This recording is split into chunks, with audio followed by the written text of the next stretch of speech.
नमस्कार, मैं राहुल माहेश्वरी आपका स्वागत करता हूं आपके अपने YouTube चैनल फ्यूचर टीचर में। नंबर सिस्टम हम लोग पढ़ रहे थे। नंबर सिस्टम की जो लास्ट क्लास थी उसमें मैंने आपको डिविजिबिलिटी रूल पढ़ाया था। डिविजिबिलिटी रूल के क्वेश्चंस कराए थे और HCF LCM कॉन्सेप्ट के साथ HCF LCM के बहुत अच्छे क्वेश्चंस कराए थे। वो जो क्वेश्चंस कराए गए थे वो सारे सीटेट 2018 और 19 में पूछे गए क्वेश्चंस हैं। उससे एक स्टेप आगे बढ़ते हुए HCF LCM का कॉन्सेप्ट आपके सामने लिखा हुआ है जो पिछली क्लास में रह गया था। HCF LCM का ही नेक्स्ट कॉन्सेप्ट है। एक फॉर्मूला आपको अपनी नोटबुक में लिखना है, first number into second number is equal to HCF into LCM। जब आपने HCF और LCM निकालना सीखा था तो आपने देखा था कि आप दो या दो से ज़्यादा नंबर का HCF या LCM फाइंड करते हैं। दो से कम नंबर मतलब एक नंबर का आप HCF या LCM फाइंड नहीं कर सकते। तो इस फॉर्मूले पे बेस्ड क्वेश्चन किस तरह से आते हैं इसका एक एग्जांपल आपके सामने लिखा हुआ है। ये क्वेश्चन आपको सॉल्व करना है, आपको पता चल जाएगा कि इस फॉर्मूले का यूज़ किस तरह से होता है। तो क्वेश्चन है, if the product of LCM and HCF of two numbers is 324 and the greater number is 4 times the smaller number, find smaller number, also find the difference of HCF and LCM। मतलब HCF और LCM का जो product है, product मतलब multiply, जो उनका product है वो 324 है। अगर ग्रेटर नंबर स्मॉलर नंबर से 4 टाइम्स है तो आपको बताना है कि स्मॉलर नंबर कितना होगा और HCF और LCM का डिफरेंस कितना होगा। तो लेट्स बिगिन। सपोज आपने स्मॉलर नंबर x मान लिया, let the smaller number be x, तो ग्रेटर नंबर कितना हो जाएगा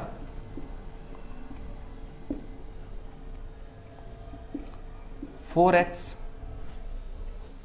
तो ग्रेटर नंबर आपका कितना हो गया 4x। अब अकॉर्डिंग टू द क्वेश्चन आपसे क्या दिया है कि LCM और HCF का प्रोडक्ट 324 है। अगर आप इसको इस फॉर्मूले में पुट करते हैं, first number into second number is equal to HCF into LCM। First number आपके सामने है x, सेकेंड नंबर आपके सामने है 4x is equal to HCF और LCM दोनों का प्रोडक्ट कितना दिया है आपको 324। जब आप इनका मल्टीप्लाई करेंगे तो ये हो जाएगा 4x square is equal to 324, x square is equal to 324 upon 4। 4 से जब इसे डिवाइड करेंगे तो 4 8 जा 32 और 4 1 जा 4। x स्क्वायर की वैल्यू 81 आ गई, इसका मतलब x की वैल्यू आ जाएगी 9। 81 का स्क्वायर रूट होता है 9, तो x की वैल्यू जब 9 आ गई इसका मतलब ये स्मॉलर नंबर आ गया। तो ग्रेटर नंबर कितना आ जाएगा, x की वैल्यू आपकी 9 आ गई तो ग्रेटर नंबर कितना आ जाएगा 4 इंटू 9 इज इक्वल टू 36। ये आपका फर्स्ट क्वेश्चन का आंसर आ गया है जो आपसे पूछा गया है, find smaller number. Smaller number आपका आ गया 9। सेकेंड क्वेश्चन आपका दिया है, find the difference of HCF and LCM। तो आपको क्या करना है, 9 और 36 का HCF भी निकालना है और LCM भी निकालना है। तो हम क्या करते हैं कि पहले HCF निकाल लेते हैं। 9 से 36 को डिवाइड करते हैं, 9 4 जा 36, इसका मतलब HCF आपका आ गया है 9 और LCM जब आप निकालेंगे 9 और 36 का तो आप इसे डिवाइड करेंगे 2 से, 2 1 जा 2, 2 8 जा 16, फिर 2 से डिवाइड करेंगे 2 9 जा 18, फिर 3 से डिवाइड करेंगे 3 3 जा 9, 3 3 जा 9 और फिर एक बार 3 से डिवाइड करेंगे 3 1 जा 3, 3 1 जा 3। तो LCM आपका आ जाएगा 2 2 जा 4, 4 3 जा 12 और 12 3 जा 36।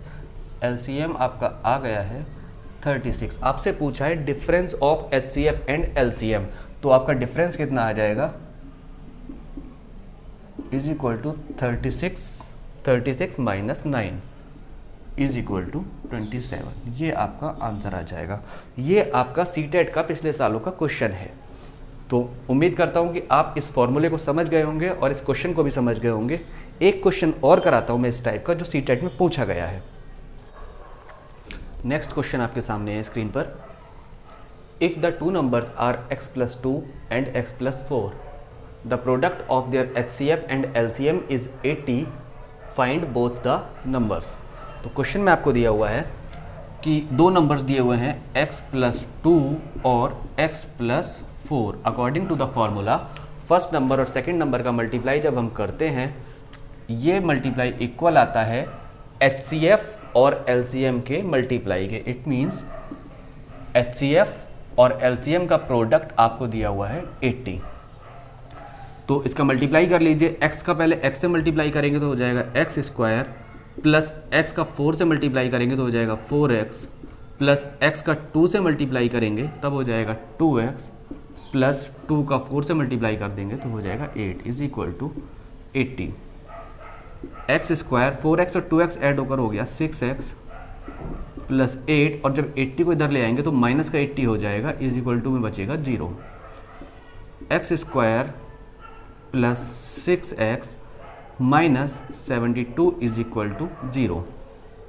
फैक्टर करने हैं कि माइनस करके आपका 6 आएगा और मल्टीप्लाई करके 72 आएगा।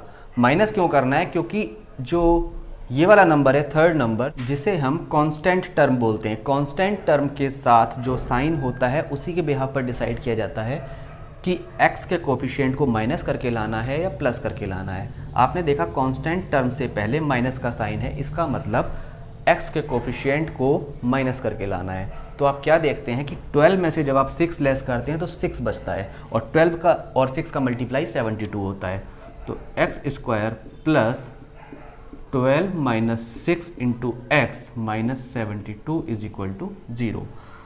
X square plus 12x minus 6x minus 72 is equal to 0।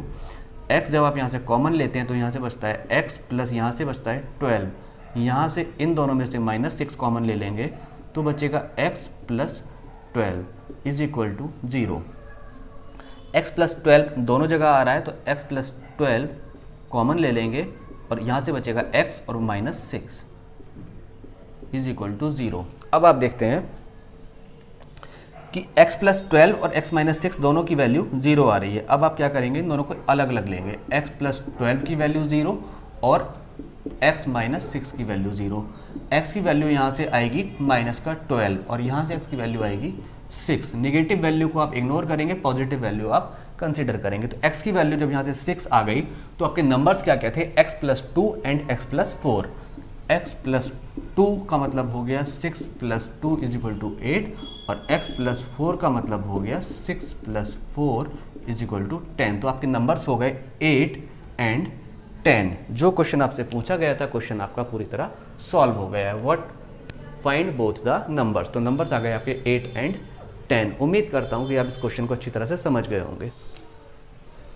Number system में HCF LCM के बाद आपका नेक्स्ट टॉपिक है यूनिट डिजिट। यूनिट डिजिट पढ़ने के लिए आपको पहले साइक्लिसिटी समझना होगा। क्या होता है साइक्लिसिटी, ये एक बार आपको इस चार्ट से समझ में आ जाएगा। किस तरह से आप साइक्लिसिटी फाइंड करते हैं। जैसे सपोज कीजिए आपने 2 की पावर 1 लिखा। 2 की पावर 1 का मतलब होता है 2 एकम 2। 2 की पावर 2 लिखा, 2 रेज़ टू द पावर 2 का मीनिंग होता है कि 2 से 2 टाइम्स 2 का मल्टीप्लाई, 2 2 जा 4। 2 रेज़ टू द पावर 3 का मीनिंग होता है 2 इंटू 2 इंटू 2, मतलब 2 2 जा 4, 2 जा 8। 2 रेज़ टू द पावर 4, 2 2 जा 4, 4 2 जा 8, 8 2 जा 16, मीन्स 2 का 2 से 4 टाइम्स मल्टीप्लाई। और 2 रेज़ टू द पावर 5 हो जाता है 32। इसी तरह 3 रेज़ टू द पावर 1 3, 3 का स्क्वायर 9, 3 का cube 27, 3 raise to the power 4 81, 3 raise to the power 5 243। आप यहाँ से एक चीज़ अगर ऑब्जर्व कर सकते हैं तो देखिए ज़रा ध्यान से, जब भी किसी नंबर की पावर 1 है और जब किसी नंबर की पावर 5 है तो उनकी यूनिट डिजिट्स सेम है। जब पावर 1 थी तो यूनिट डिजिट है 2 और जब पावर 5 है तब भी यूनिट डिजिट है 2। सेम 3 के केस में पावर 1 पर यूनिट डिजिट 3 है, यहाँ पर पावर 5 के केस में यूनिट डिजिट 3 है।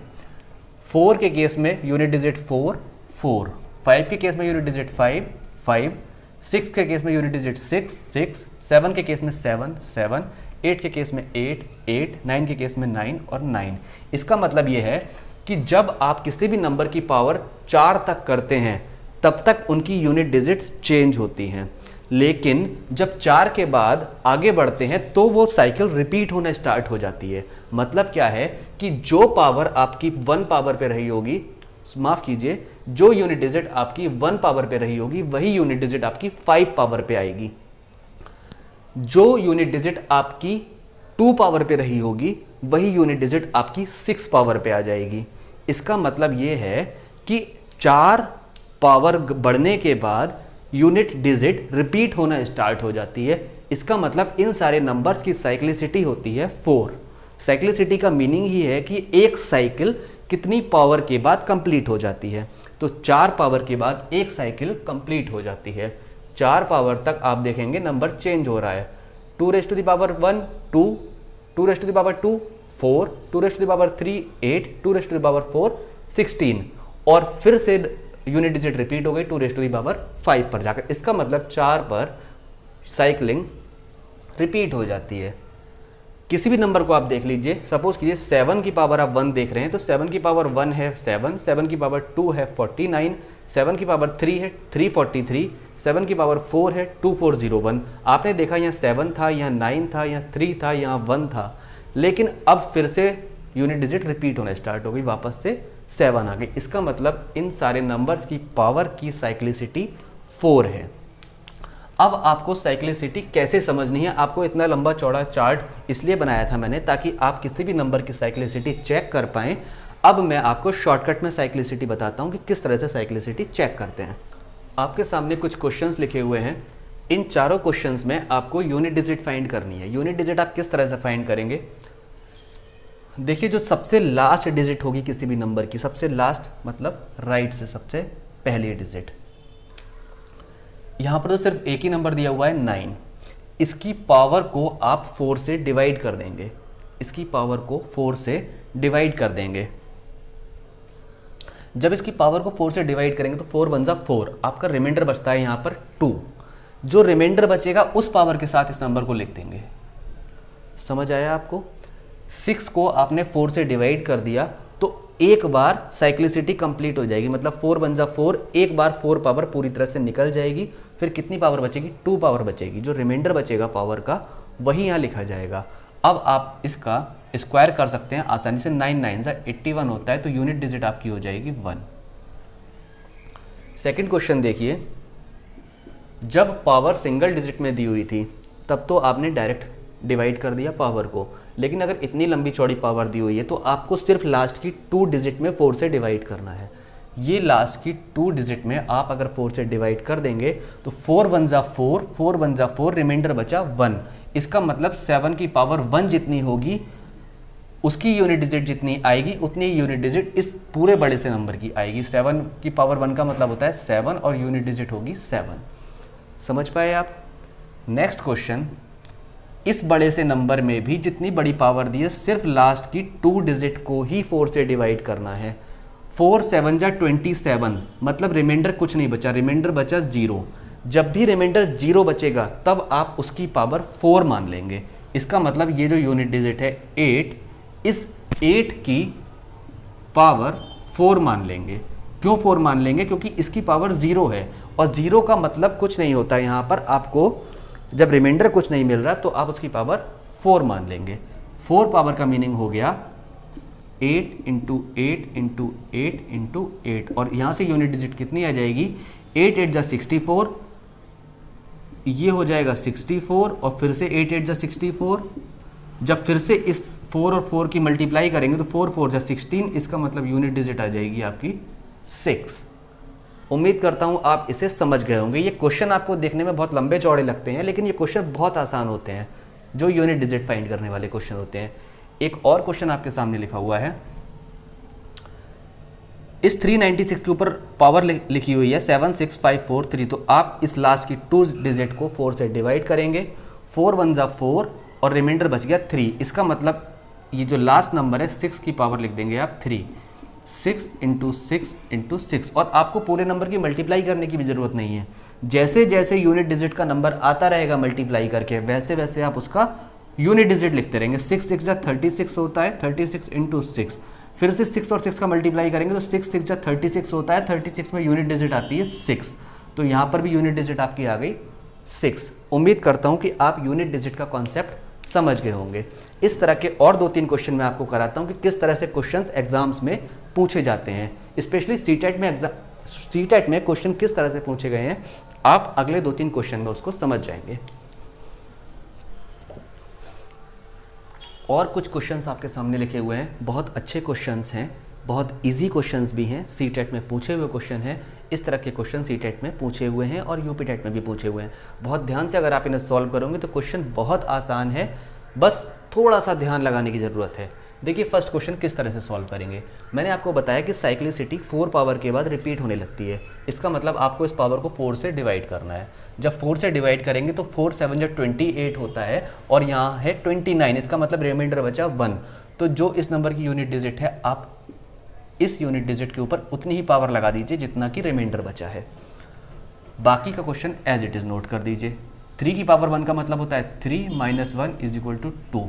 इसका मतलब इस पूरे बड़े से क्वेश्चन की यूनिट डिजिट आएगी 2। 343 की पावर दी है 343 इंटू 64 की पावर दी है 64। अब आपसे पूछा है कि इसकी यूनिट डिजिट कितनी आएगी। क्वेश्चन देखने में आपको बहुत लंबा चौड़ा लगेगा और ऐसा लगेगा बहुत टफ क्वेश्चन है, लेकिन बहुत आसान है। देखिए किस तरह से करेंगे। लास्ट की 2 डिजिट में 4 से डिवाइड करेंगे, 4 1 = 4 और रिमाइंडर बच गया यहाँ से 3। तो इस यूनिट डिजिट की पावर 3 लगा देंगे। रिमाइंडर 3 बचा है तो 3 की पावर 3 इंटू यहाँ पर जब आप 4 से डिवाइड करेंगे तो 4 से 64 कंप्लीट डिवाइड हो जाता है। 4 1 = 4 और 4 6 = 24। जब कंप्लीट डिवाइड हो गया इसका मतलब रिमाइंडर कुछ भी नहीं बचा, रिमाइंडर बचा 0। मैंने आपको बताया जब भी रिमाइंडर 0 बचता है तो आप पावर 4 अपनी तरफ से लगा देते हैं। इसका मतलब इस नंबर की पावर 4 आप लिख देंगे। आप देखेंगे 3 की पावर 3 क्या होता है, 3 3 = 9 3 = 27। 27 की भी सिर्फ यूनिट डिजिट आप लिखिए 7। वैसे 27 होता है लेकिन इस 2 की आपको ज़रूरत नहीं है, आपको सिर्फ यूनिट डिजिट की ज़रूरत है। इसी तरह 4 raised to the power 4 का मीनिंग होता है 4 4 = 16, 16 4 = 64, 64 4 = 256। 256 आपको सिर्फ 6 लिखना है। वैसे 256 अगर आप लिख लेंगे तो भी कोई दिक्कत नहीं है, लेकिन ये 25 की कोई वैल्यू यहाँ पर नहीं है क्योंकि आपको सिर्फ यूनिट डिजिट से मतलब है। किस तरह से लिखेंगे देखिए, 3 × 3 × 3 × 4 × 4 × 4 × 4। 3 3 = 9 9 3 = 27। 27 का आपने लिख लिया 7। 4 4 = 16, 16 का लिख लिया 6 इंटू इधर भी 4 4 = 16, 16 का आपने लिख लिया 6।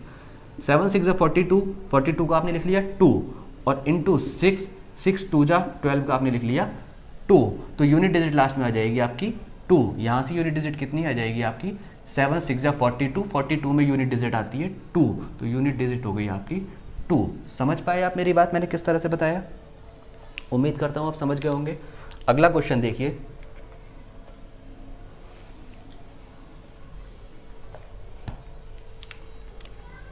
यहाँ पर भी 4 से डिवाइड करना है। जब 4 से डिवाइड करेंगे तो रिमाइंडर 1 बचेगा। इसका मतलब 5 raised to the power 1 × 6। 5 × 6 = 30 और 30 की यूनिट डिजिट होती है 0। नेक्स्ट क्वेश्चन है आपके सामने, जब इस नंबर को आप 4 से डिवाइड करेंगे तो रिमाइंडर बचेगा 2 और 6 raised to the power आप लिख लेंगे 2 × 8 + 3। 6 का स्क्वायर होता है 36, 36 × 8 + 3। अब आप क्या देखते हैं कि आपको सिर्फ यूनिट डिजिट का ही मल्टीप्लाई करना है। 8 6 = 48, 48 की यूनिट डिजिट आ रही है 8, पीछे का छोड़ दीजिए, +3। 8 और 3 होता है 11, 11 में यूनिट डिजिट आती है 1। ये आपका आंसर हो गया। तो उम्मीद करता हूँ कि आप यूनिट डिजिट बहुत अच्छे से समझ गए होंगे और किस तरह से यूनिट डिजिट किसी भी क्वेश्चन की फाइंड की जाती है वो आपको आ गया होगा। अगर कोई भी डाउट आपका रहता है यूनिट डिजिट के रिगार्डिंग या पिछले जो भी कॉन्सेप्ट्स मैंने आपको पढ़ाए हैं उसके रिगार्डिंग, तो आप मुझे कमेंट सेक्शन में बताइए। अगर कोई भी डाउट ऐसा होगा जो आपको समझ में नहीं आ रहा है तो मैं उस कॉन्सेप्ट को एक बार रिपीट कर दूंगा किसी वीडियो में। इसी तरह से ये नंबर सिस्टम आने वाली 1-2 वीडियोस में कंप्लीट हो जाएगा और फिर मैं आपको बहुत अच्छे अच्छे क्वेश्चंस कराऊंगा नंबर सिस्टम के। कोशिश करेंगे कि थोड़ा जल्दी सिलेबस को कंप्लीट करने की तरफ चलें, क्योंकि सीटेट का एग्ज़ाम जुलाई में शेड्यूल है और आपको 5 जुलाई को एग्ज़ाम देना ही होगा और किसी भी कीमत पे क्वालिफाई भी करना होगा। मेरी बेस्ट विशेज़ आपके साथ में हैं। इसी तरह पढ़ते रहिए, हंसते रहिए, मुस्कुराते रहिए, खुश रहिए और खुश रखिए। Thank you.